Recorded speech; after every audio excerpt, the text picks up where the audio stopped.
The next one of the custom menus is exposure, and that is the B menus over here. So I'm going to go down to B with my multi-position controller, and then go to the right, and let's take a look at what selections we have here. Now, the first one is EV steps for exposure control. I'm going to go to the right, and basically, when you're adjusting the camera, and you have the different.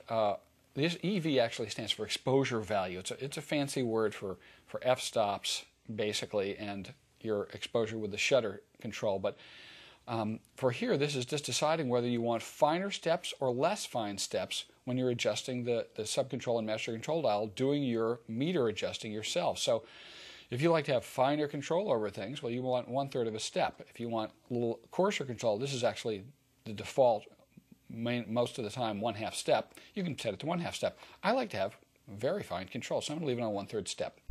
So that's all the stuff we have in the B custom menu settings.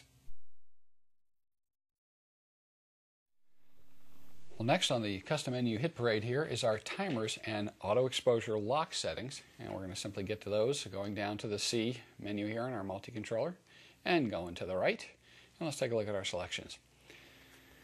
First over here is the shutter release button AE lock. Let's go to the right. And this is simply whether that AE-L lock, AE-L, which is lock, or AF-L lock button to the right of the viewfinder, if you have to press that and press the shutter release to lock the values, the exposure value, or if you want to turn it on, there we go, then simply pressing the shutter button will lock the exposure. So default is off. With auto off timers, you can decide short, normal, or long durations for particular timers in your camera, though I like to go to custom because then I could personally change how long my playback and menus are, how long my image review is on, and how long the meters stay on the screen after you hit the shutter button halfway down. Especially important is image review because some people don't want the picture to stay up for a long time and other people want it to stay up longer. Self-timer, well, that's pretty self-evident here. Basically, we go to the right over here, and it allows us to say how many seconds it's going to take for the self-timer before it shoots the picture. So that's when you're running to get in the picture, and you can set this. Now, the default's usually 10 seconds, but sometimes you need a little bit longer to get out there, and you're going to set it to 20.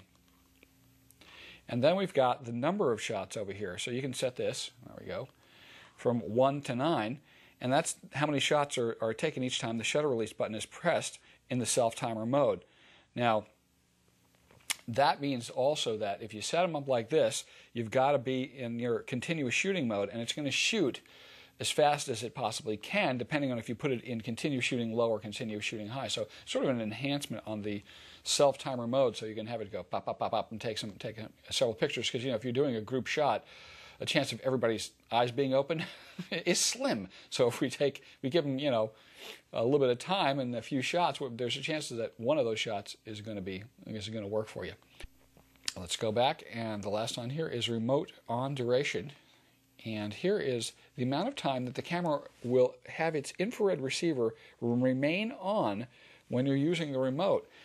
And this is a strictly power consumption thing. So you can leave this on say default 1 minute here, but if you need more time and you're working slowly and there's nobody else there with a remote using a Nikon remote, well, then you can leave it on longer, and especially if you've got extra batteries. I'm going to put on 1 minute right now. So that's everything we have in our timers AE lock custom menus.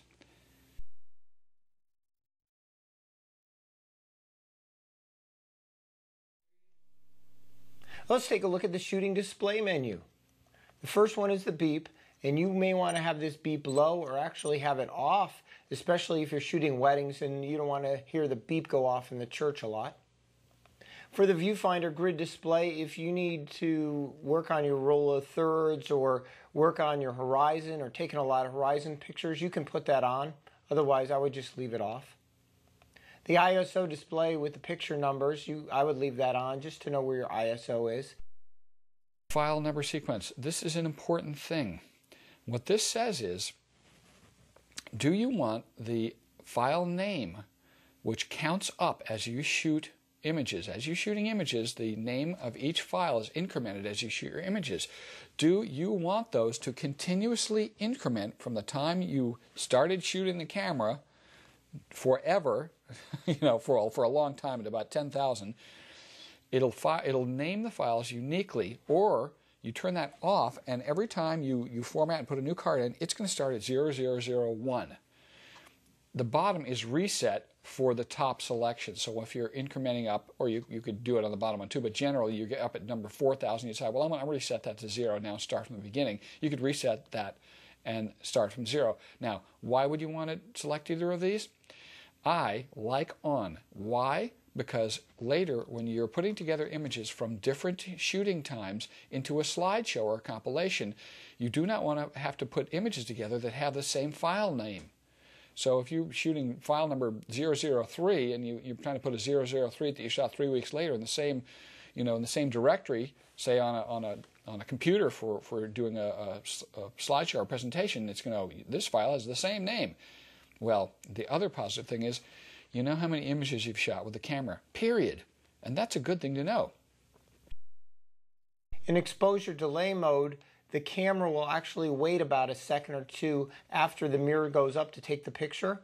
And this is good if you're taking pictures where you don't want any vibration, say long exposures or a shot of the moon, you'd want to turn that on. But for the most part, you just leave it off. The date imprint, now this is interesting, you can have your date imprint on the picture. Unless you're doing legal videos or something, I don't recommend doing this, but you can even have a date counter that says how many days before or after a certain event, which is good, say, for a countdown to a wedding, to have that displayed. I'm going to leave that off for now, though. Let me go to off. I don't want anything printing on my pictures by accident. And live view display options, this will give you a different set of options that you can take off or put on for your live view display, what you want on the back. Sometimes it's a little cluttered with a lot of stuff, so you could take it off.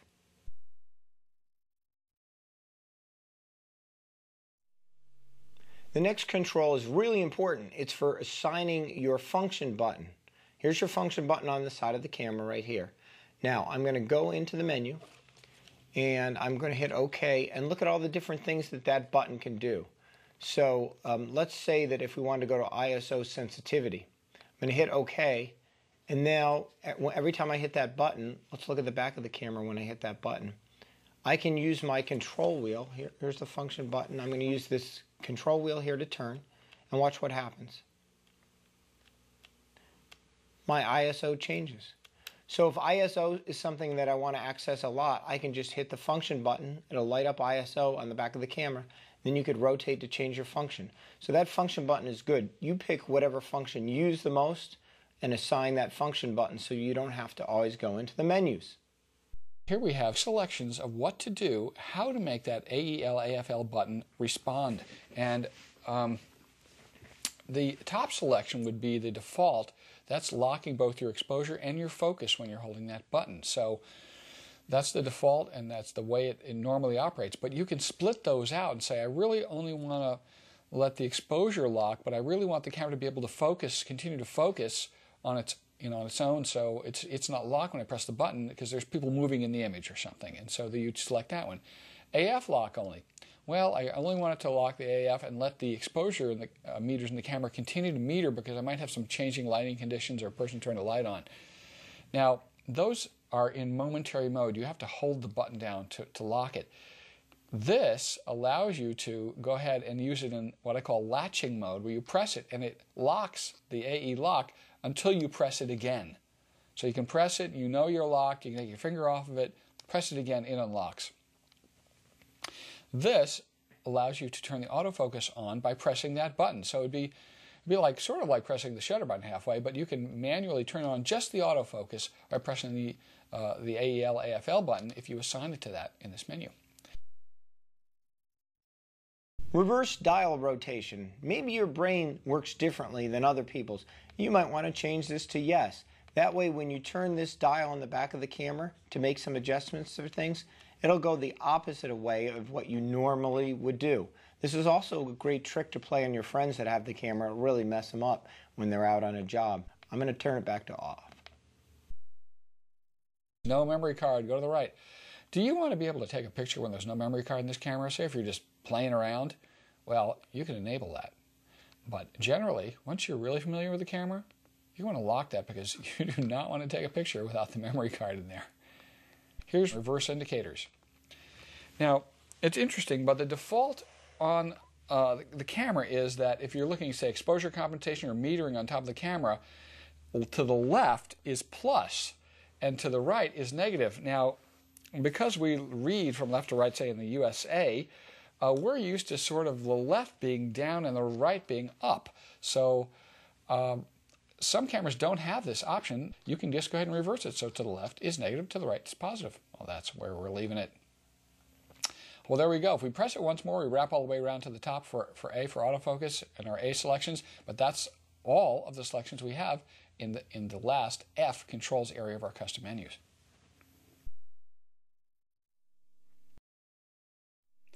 The second to last custom menu settings are the E or bracketing flash. Let's take a look at those. Flash control for built-in flash. I'm going to go to the right over here. The built-in flash is very intelligent. It may not be as powerful as top-mounted flashes, which I highly suggest getting a Nikon big flash for the top of the camera because it will very much increase the quality of your photographs.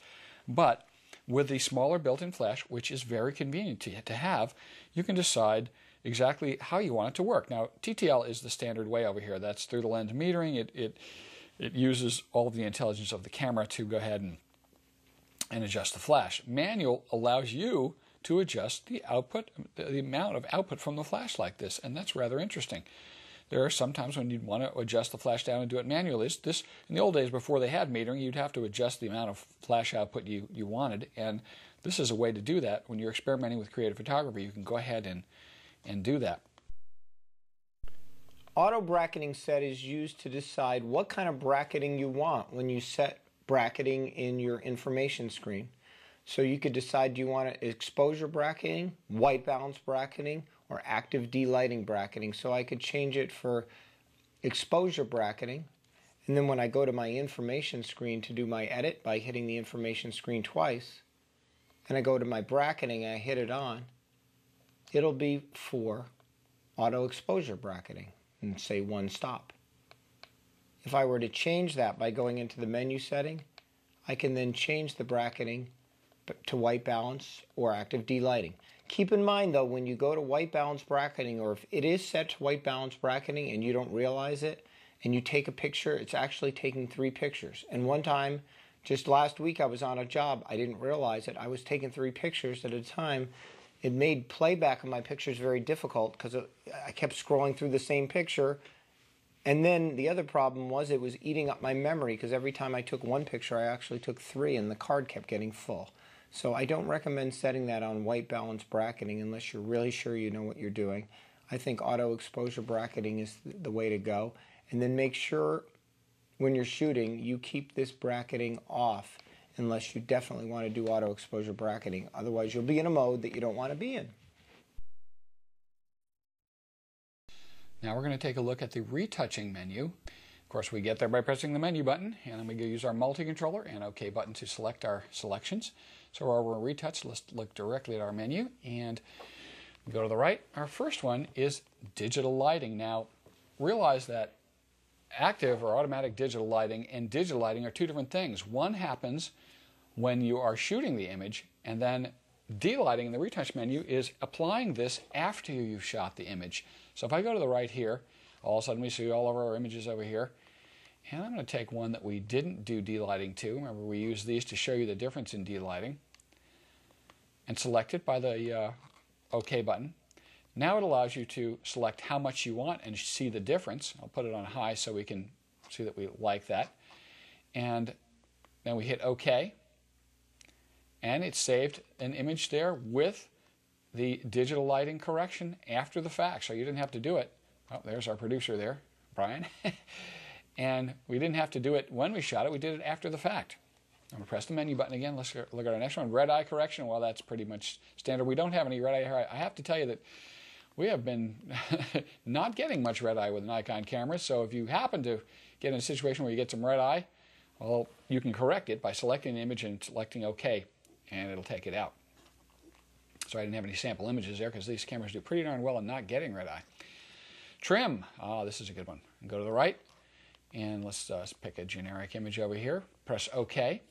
Now, we actually can use our multi-controller to move the square around, and we can use our plus and minus buttons on the bottom left, the zoom in and zoom out buttons, like I'm pressing over here. Now look back on the camera, you can see that that little rectangle is getting larger and smaller, so you could go ahead, because you've got so many megapixels here to work with, you could say, oh, I really wanted to take the picture like that. And as soon as you get it like you like it, press the OK, and there we go. There's our zoomed in image saved. Wow, what a great feature. Monochrome, it's pretty self-explanatory, but it has 3 types.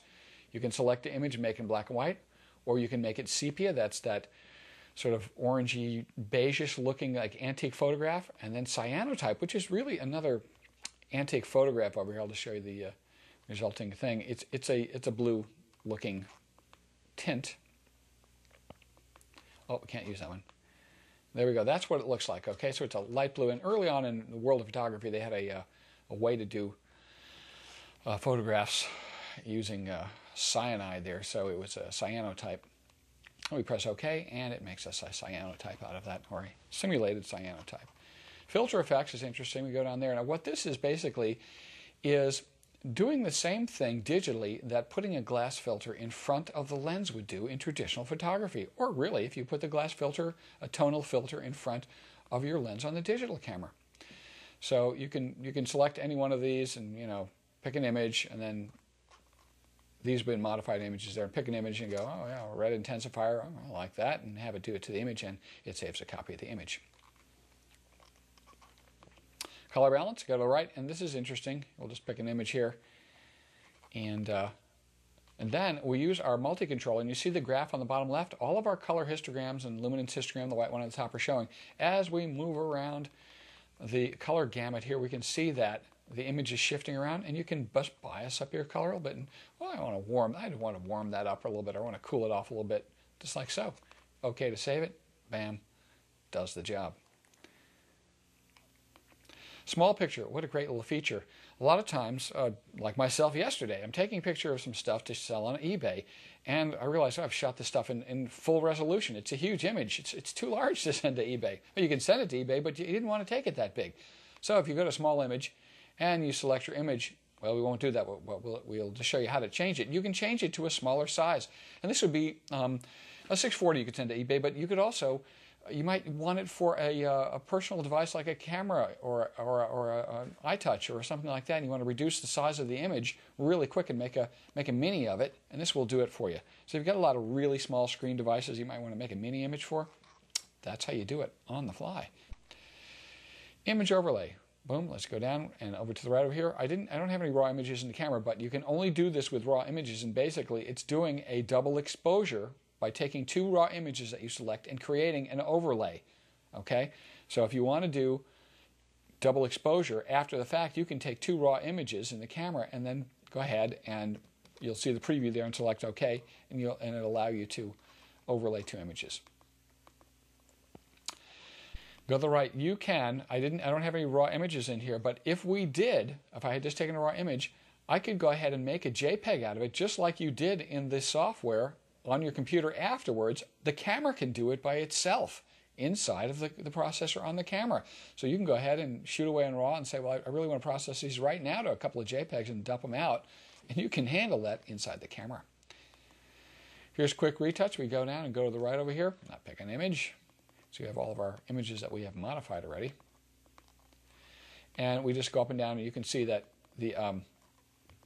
you can assign an amount of quick retouch to the image, and it improves the image quality, saves the copy of it. Bam, like so.